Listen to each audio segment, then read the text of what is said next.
Welcome back sa aking YouTube channel. Para sa mga first time lang po na manood, please click mo na yan, Jerry's TV, Manila. Anyway guys, wala nang bayad o libre lang. Tulong mo na lang din sa kapwa mo, alright? Thank you very much po. Sa topic natin ngayon for today's video, sa politics tayo guys. Super ate, Amy Marcos, kinalaban ang sariling kadugo at kinampiyan si Duterte. Yan guys, yan ang mainit na balita ngayon na kumakalat na sa social media. So, 'di ba? Matindi kasi ngayon ang hidwahan ng Romualdez, Marcos at mga Duterte. So, nung Monday lang, 'di ba?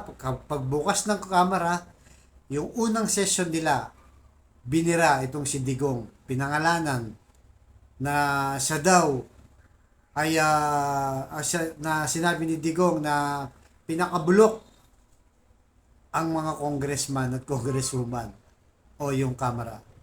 Kaya reverse back ngayon, di ba? Ano sabi ni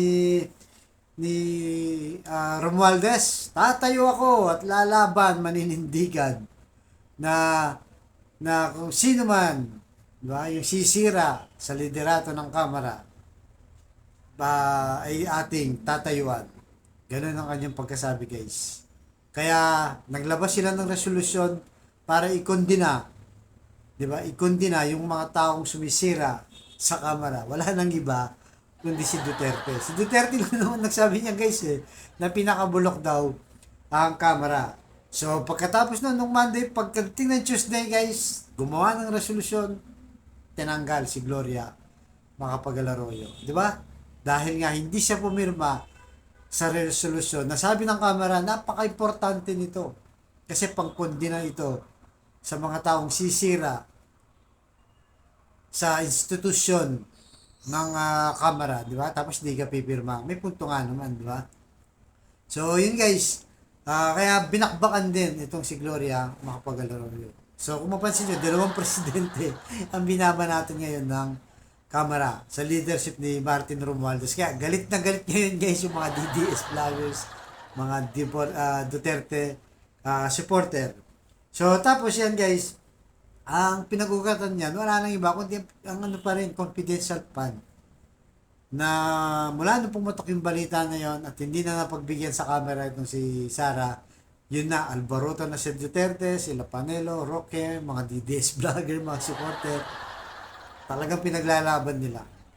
So, sa ngayon, yun nga, umabot na nga sa punto, nakahapon guys, nagdeklara mismo itong si Super Ate Amy Marcos na kahit ano daw mangyari, o kahit siya na lang ang mag-isa na susuporta kay Duterte, tuloy pa rin ang kanyang pagsuporta yan.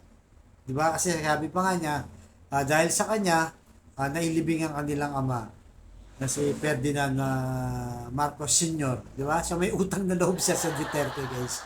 Sa taong bayan baka wala, sa mga Duterte siguro. So yan guys, atin mo na panoorin guys yung maiksing video na kanyang sinabi na mula noong 2015 daw sinuportahan niya na itong si Duterte. So na guys, pasok, super ate! Ating mga nasimulang pagkatapos ng pagsubok na yan. Inuulit ko, noong 2015, ako ang una at kaisa-isang gobernador na nagdeklara ng suporta para kay Presidente Duterte. At kahit ako ang nag-iisang matitira, maninindigan ako para sa kanya. So yun guys, napanood nyo, di ba? Sa tindi ng bakbakan ngayon ni Martin Romualdez at saka ng mga Duterte, mas pinili ni Super Ate Amy na piliin ng mga Duterte kaysa sa kanyang mga kadugo, sariling kadugo, di ba? Pinsambuo niya yan si Martin Romualdez, kapatid ng kanyang inang si Imelda Romualdez, di ba? Talagang hayagan niyang lantaran deklarasyon yan, guys, na kumampi siya sa Duterte. So paano ngayon siya kanyang pamangkin si Sandro Marcos, di ba? Na bumira din yan kay Duterte, si Martin. Tapos dapat gumahin na lang sa kay BBM, guys, di ba? Si BBM, alam niya na nag-aaway yan, di ba? Alam niya yan, Duterte tsaka Romualdez, alam niya nag-aaway yan. Pero imbis na kumampi siya kay Romualdez o kay Sara, gusto niya ma-maintain yung pagkakaibigan nila. Kumbaga nasa gitna lang sa hinahayaan lang nila mag-away yan. Ganyan ang style ni BBM. Napakabait, napakatahimik lang guys. Sa sobrang tahimik niya, nakakagulo na sa'yo. Sa mga unit team niya, wala pa rin lalabas sa kanya na statement. Kung ano nga ba ang kanyang tayo sa dalawa. Kumbaga, namamangka siya sa dalawang ilog. Ayaw niyang tirahin ng mga Duterte. Siyempre, lalo na yung pinsan niya. Kasi si Martin Romualdez, yan ang pinagkatiwalaan niya. Diba? At sa tingin natin guys, lahat ng kilos ni Martin Romualdez, may blessing yan kay BBM. Siyempre, tahimik lang ako para hindi ganun siguro si BBM. Bahala ka dyan, tumira ka ng tumira. Di ba? Sa mga Duterte naman, cool lang, kaibigan ko kayo. Okay, dyan lang. Dito lang ako, okay na ako, bahala na kayo dyan. Siguro ganun ang ni BBM, di ba? Kasi wala tayo naririnig guys, di ba? Wala, matagal na tong bakbakan ng Romualdez sa Arroyo tsaka Duterte, pero hanggang ngayon, wala pa rin. Kahit sumali na nga itong si Sandro, di ba? Binira na rin itong si Duterte na sabi niya sa Kongreso, kay Duterte na meron daw nagbabanta isa sa member ng mga sa Kamara, sa mga congresswoman, ito nga si Franz Castro. Nagpa-interview itong si Duterte. Yun ang sinasabi niya, guys. So, ngayon, ang tanong ngayon, guys, ito yung tanong. Baka tanong nyo rin to, guys.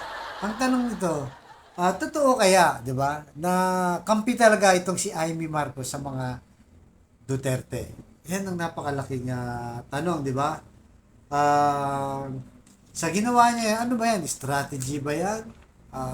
Personal interest ba? Kasi, pag inisip mo, di ba? Di ba may kasabihan tayo na mas matimbang ang dugo kesa sa tubig. Pinsan niya to, mga pamangkin niya to, kapatid niya si BBM, di ba? Versus sa mga Duterte. So ngayon guys, yan ang ano natin na yun, yung sa away nilang yan. Bakit kaya lantarang kumampi itong si Amy Marcos? So, seryoso ba talaga siya dyan? Kasi marami nagtatanong yung iba, hindi nila mabasa. Di ba napakahirap basahin nitong si Amy Marcos? Dahil nga, hindi mo alam kung talagang kampi sa Duterte at laban sa kanyang mga kadugo. Particularly kila Martin Romualdez at Sandro Marcos, di ba? So, titingnan natin dyan, ang isa pang point dyan, guys. Baka lang naman ginagamit niya yung mga Duterte, di ba? Kasi nga magre-re-election sa guys. Sa 2025, tatakbo sa muli.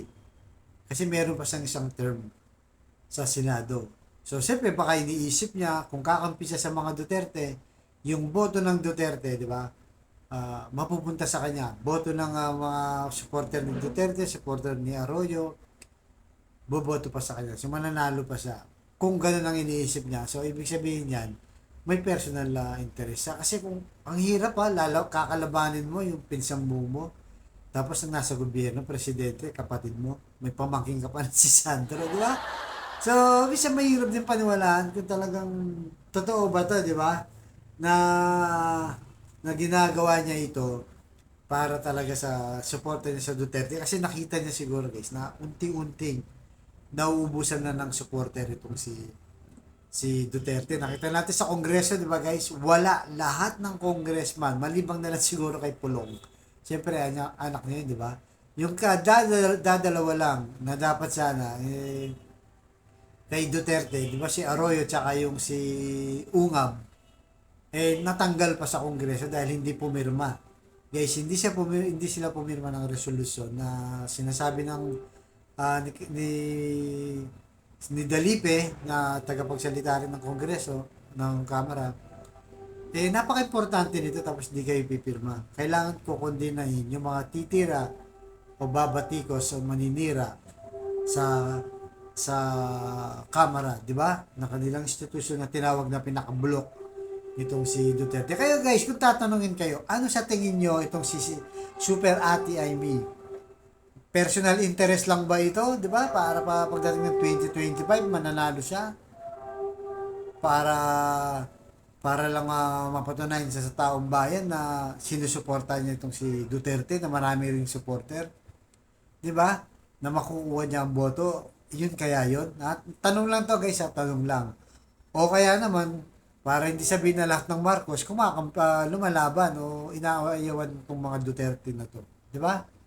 Kasi sa lumalabas ngayon, talagang wala na, dumidistansya na sa kanya. Balita natin sa Senado, mukhang ibabasura na rin yung confidential fund ni Sara. Wala nang matitira talaga sa mga Duterte, guys. Kasi nga, lahat sila naiipit na rin sa ngayon. So, yun ang tanong natin kay Amy Marcos. So, talaga bang seryoso ba siya na talagang kakalabanin na?